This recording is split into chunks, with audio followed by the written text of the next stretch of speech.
Hello, here is BB Walker. I hope you are doing well. Welcome back to another episode about Yamaha keyboards and Boss Loop Station. And today we will be talking about MIDI synchronization. I know I have many other topics from you, but this time I need to, show you some things what you can do with this kind of 5-DIN MIDI cable. So let's get started. Okay, so at the beginning, before we continue, a little bit introduction into MIDI. As you may know from my other videos, MIDI is a standard for communication between music devices, instruments, host, and so on. It could be also used to connect your device to computer and send the data, the MIDI data, which is a set of commands. For example, which note you are playing. So it's a command for, transferring the performance, the song, which note you are placing, how long, which tone, and so on.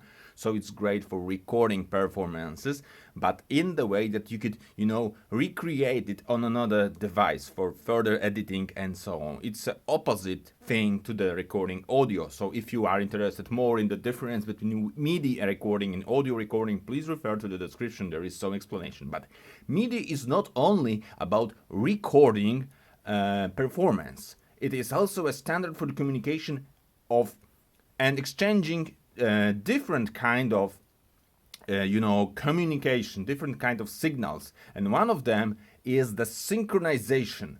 And synchronization is something which allows you to simultaneously control two devices. For example, if you have a looper like this Boss RC505 loop station, which you can also see on my channel, some tutorials and so on. So basically, what's going on up here?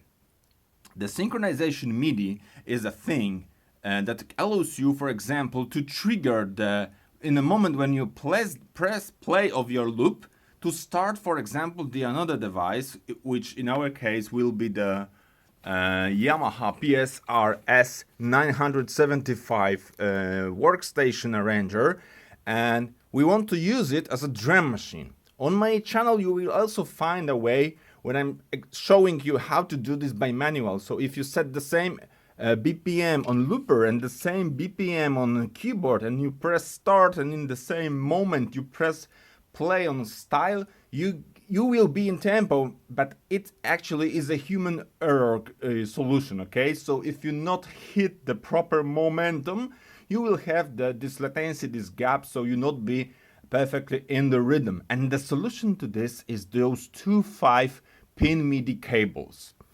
You only need one of this cable if you want to make a one-way synchronization, because synchronization is something like master and slave communication. So one device is a parent which gives the tempo to another, and the other device is, let's call it a child, a slave, which inherits those tempo and play with the tempo. And also, if you have a parent device, in our scenario, the parent device will be the loop station. I have also made the opposite, example, the opposite experiment. However, there was some problems with the synchronization, but let's forget it about this for another video. Maybe someone will be interested in opposite communication. But today we will connect the loop station to drum machine, to Yamaha PSR, but it also, if you have any keyboard with this kind of socket, which is 5-pin MIDI, you could do it. Okay, so how to use it? Okay, first thing, you need to decide which will be the parent, and the parent device, the master in our condition, will be the looper. So in the looper, you need to connect your cable to out, because the synchronization signal is sent from the master device, so from the device which is sending the signal. So as you can see now, I'm connecting this 5-pin socket to out to the looper. I hope I will catch it. Okay, so one goes to out of the looper and the second one will go to the MIDI input of the Yamaha device. So you always connect to the in pair. So out goes to in or in goes to out, depending on your condition. Okay, so this one goes to input. Input is, let me see, moment. So the input is more to the right. From this perspective, maybe it's not seen because there is a dark. So this is output MIDI and this is input. Of course, I wasn't able to do this presentation, to do this video on Yamaha PSR 670. Why? Why? Because it hasn't this output. It only has a the socket MIDI to computer, which is called the something with this to host. And with this cable, which is standard USB-B socket, you are able to connect to computer as a MIDI keyboard for recording. It also could be used for synchronizing tempo with computer, but the tempo, the master of the synchronization clock, the MIDI clock, will be sent from computer. So basically, with this 5-pin, you know, this is an old way, standard for connecting, interconnecting between instruments, and it's great because the PSR 975 has both 5-pin sockets and also USB port, is called USB to host B type USB socket. Okay, so how to configure to work it perfectly? So as we said, on the master device, we need to go to system. We need to find something which is called the MIDI clock, because what we will be doing is to be setting the MIDI clock. Here is a receiving channel, omni mode, transferring channel, and here is the moment which is crucial. MIDI synchronization. Internal means that this device that you are seeing now should have its own clock, which is internal clock, and it should send it as a MIDI sync to other devices. So you set the MIDI sync to internal, and the MIDI sync source, it's USB out. It doesn't matter at this moment because this device will be the master. It won't be receiving MIDI sync, it will be sending MIDI sync. So you don't set anything here. MIDI PC out on. And actually this is all. So you have here clock internal. So on the master device you only said that the clock should be internal. More, you know, fun, more configuration will be here. So I'll need to zoom a little bit. Okay, I hope it's seen. And we go to function. Then we go to MIDI. Sorry. MIDI again. And you see, here you will see the MIDI profiles. I have set my own profile called Looper1. Of course, you don't need to create your own MIDI profile. MIDI profile is some settings of MIDI which could be saved over, you know, one file, a configuration file, and you need to, you know, call it, load it into memory when you need it. If you set all part, it means everything will be happening on the MIDI, so it's some kind of default by Yamaha producers MIDI settings. But clock external means that the clock will be external, but we go deeper to this profile and check the settings. Okay, so what does it mean to be clock external? I will zoom more to show you the settings. Okay. Something with the brightness. Okay. And now it's seen. And the very important thing now is the MIDI clock should be transmit clock off, because we won't be transmitting clock data, we will be receiving data. So the clock should be set to MIDI, and you are changing it in here. It could be internal, so if you are configuring the device with if you want to be Yamaha to be a master in MIDI sync, in MIDI clock, you are setting here internal, but here you will set MIDI, which means use external clock from MIDI, which will be sent by the Zoom. Okay, so this is crucial. Of course, you can set it on any profile you want, but you can also use this one profile from the settings. Okay. Let's zoom out and check if it works, or maybe you need to something and how basically it works. Here I get some style. this style has a tempo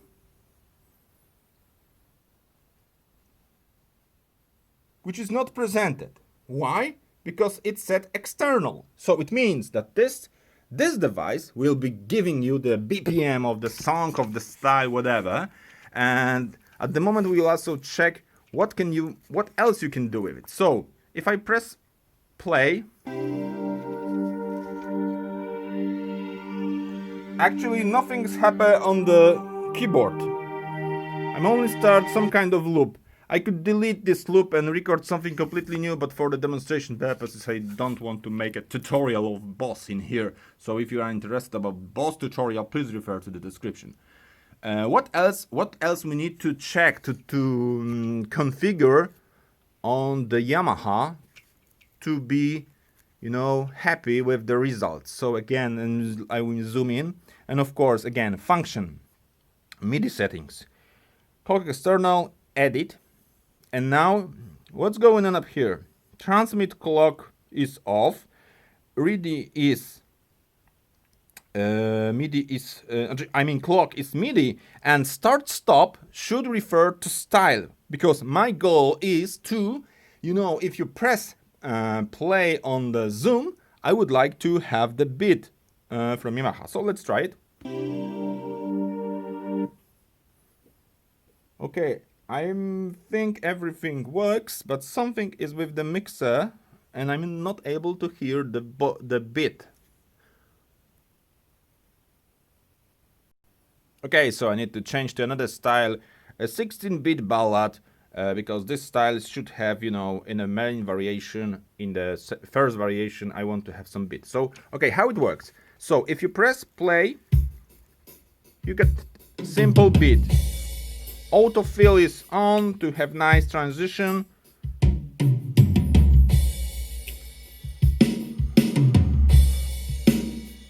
And let's assume that I want to start with the C variation of the beat. And what's going on if now I will press the play in here?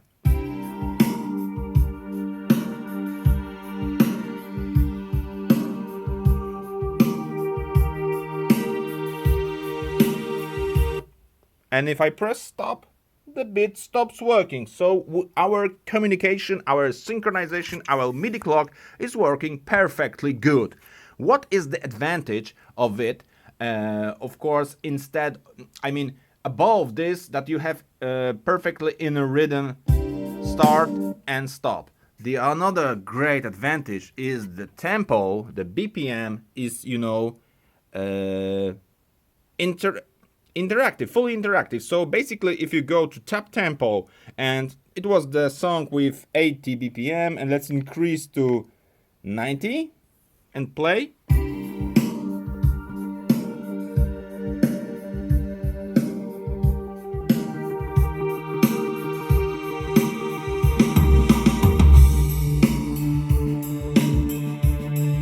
It also works. So it's perfect for, you know, changing the tempo during performance, or if you are composing songs, you can, you know, change it. Of course, if you are changing tempo in very big amounts, and if you have a pre-recorded sample, it will be distorted in some way, because it's only an algorithm that expand or shrink the wave data. What can we do else do? So what else can we do for our demonstration purposes? So let's assume I will delete this first track. I need to move a little bit my camera stand, so I will delete it.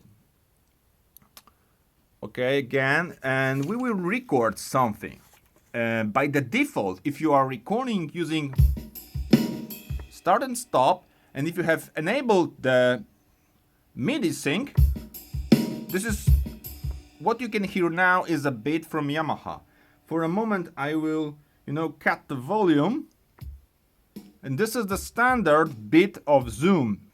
I usually go, the standard volume is 100, but I'm going with it up to about 20. Why? Because I only want to have this record pre-counter measure for recording, And for the rest of the performance, it's better to hear the bit from the style, because if you have, for of course, 4/4, for example, if you have the time measure 4/4 and you want to play something in the same tempo, in the same beat, to feel the music genre, to feel the overall impression of the recording. So let's find something simple, something very simple. I don't know.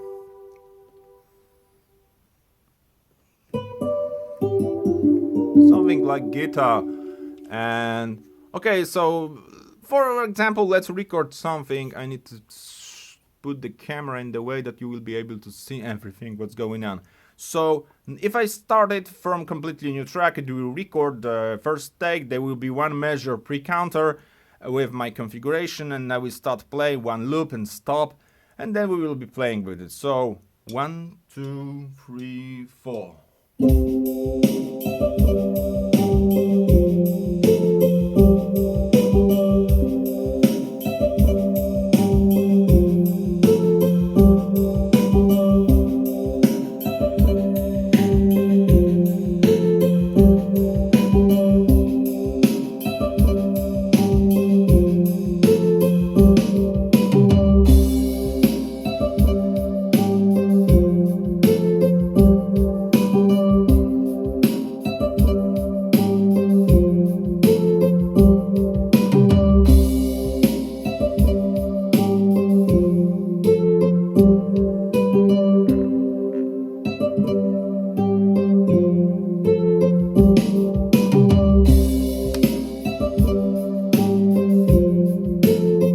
And if you press stop, the beat also stops. And to explain you everything what's happening in this presentation, during the playing I am changing the variation, so it nicely and smoothly with this audio fill feature, go from one transition to another. Then, if you want to cut the beat in your live performance, you could go to channel on off, and for a moment to off the first two channels which are, responsible for the rhythm. So I have disabled for a moment those two and play only the loop without the beat. And then I use again a transition and enable the channels in a moment where I want. Okay, so basically I think it's all for now. If you have any question about MIDI synchronization, which is a great feature to combining devices, you just can give me a comment and I will prepare an explanation video. And now I'm introducing new videos which will be soon published. It will be video about Ableton 10. It will be video about capturing bits, capturing drums data using MIDI signal, because you have asked a lot of comments about this topic. So please stay tuned to not, forget those videos. And at the end, I will give you an I will be using it because I need to switch cables, but also the opposite situation is also possible. So you could use a looper as a slave device, as a second device, which will be receiving the data, and the Yamaha as a device for sending clock. And to do this, you need to go to function MIDI, and instead of external clock, you need to enable a profile when you have the following situation. The clock should be internal, the transmit clock should be set to on, and then it starts sending data. Of course, the cable should be switched, so from the Yamaha it should go as out, MIDI out, and to the Zoom it goes to in. But what is the disadvantage in this scenario? In this scenario, when you have a looper, which is a king, a center device for your performance, there was some problems with the synchronization tempo. So if I set here in Yamaha, for example, 180 BPM, it's transmitting the data to the Zoom, to the boss loop station, and the boss loop station received it as not exactly 180, and my recording, my sample was recorded in 80 BPM. It received, for example, 79.3, and it started shrinking the waves. It sounds not good, so I have decided to finally use the configuration when the Zoom why am still calling it Zoom? It's not Zoom, it's a Boss Loop Station RC505. So I decided to have the Boss RC Loop Station as a master device, as a primary device, which again sends the MIDI data. Okay, so I think it's all for now. If you have any questions, as always, you can ask me on the comments and I will give you an answer or prepare a video for you. So it was BB Walker. See you later. Stay safe and good luck.